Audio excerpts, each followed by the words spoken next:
Hello and namaste. I'm sending you this video from Mount Lemmon, which is in southern Arizona, just above Tucson. I'm probably 8,000 feet right now. The top of Mount Lemmon is 10,000 feet above Tucson.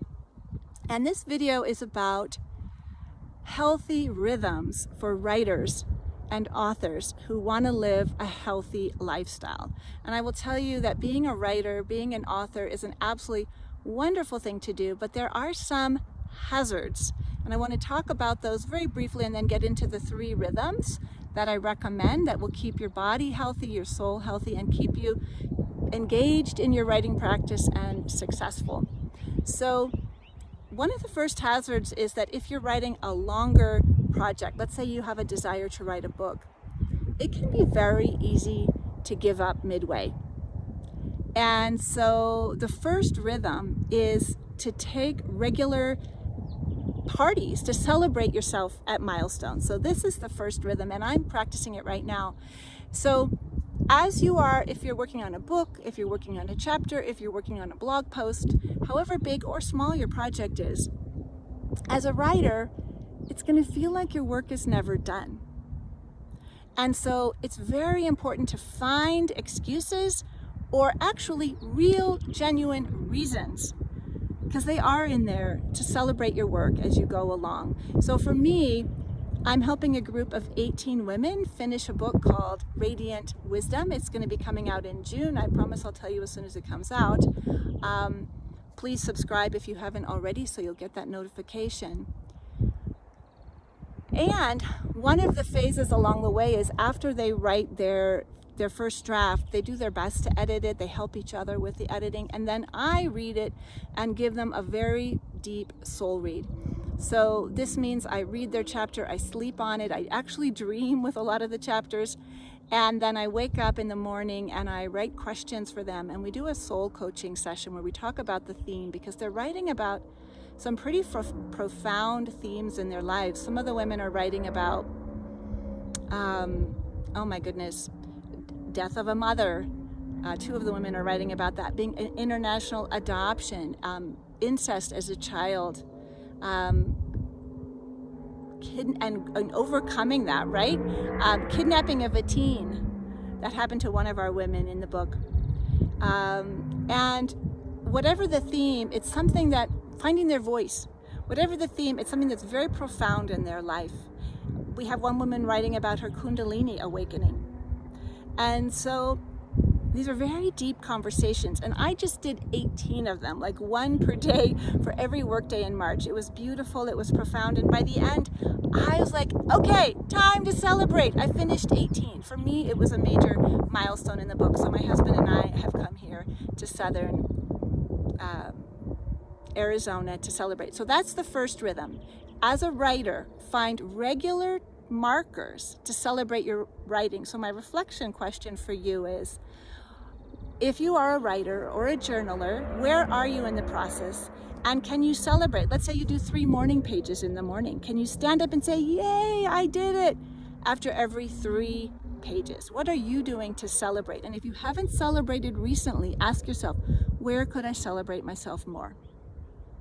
Okay, the second rhythm is a daily rhythm. I believe as a writer, we need to really think about our productivity. When are we going to do our best creative writing?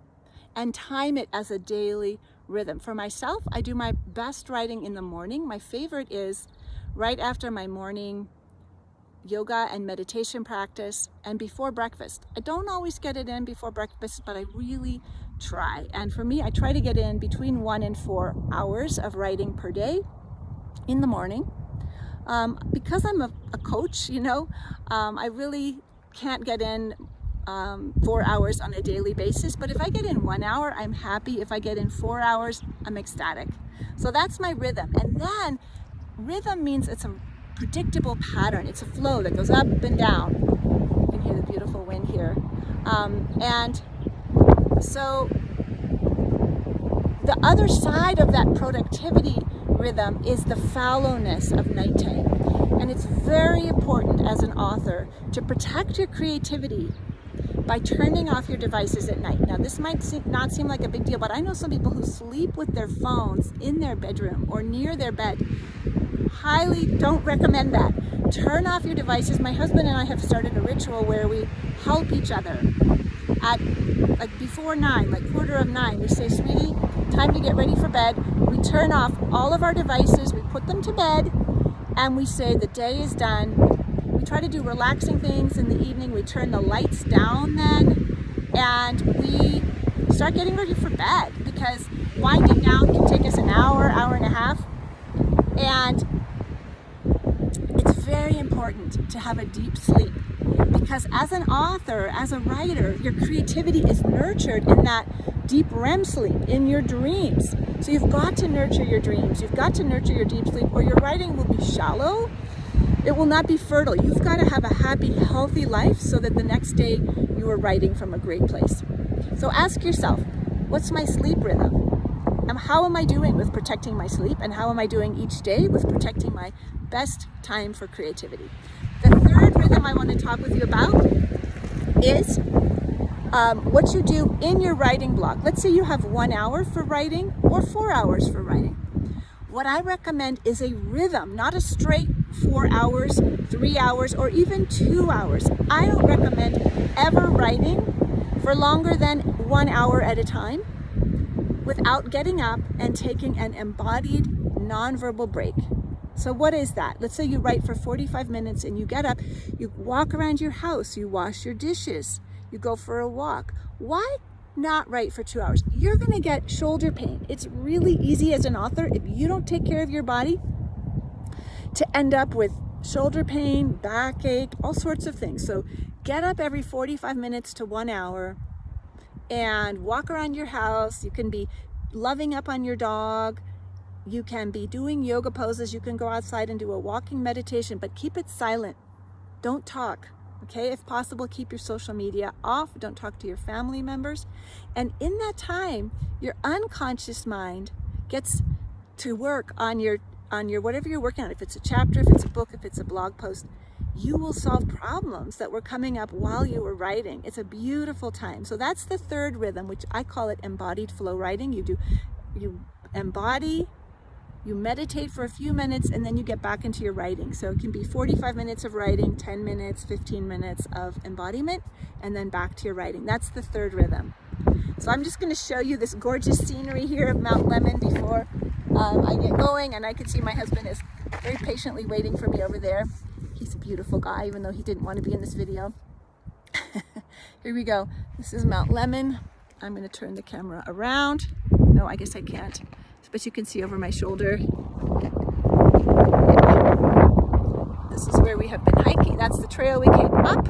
It's kind of steep, steeper than we had expected. And you can see my sweetie up there. All right, go practice those rhythms. And if you want to put a comment underneath, which of the rhythms are you already doing well? Which of the rhythms do you want to improve in?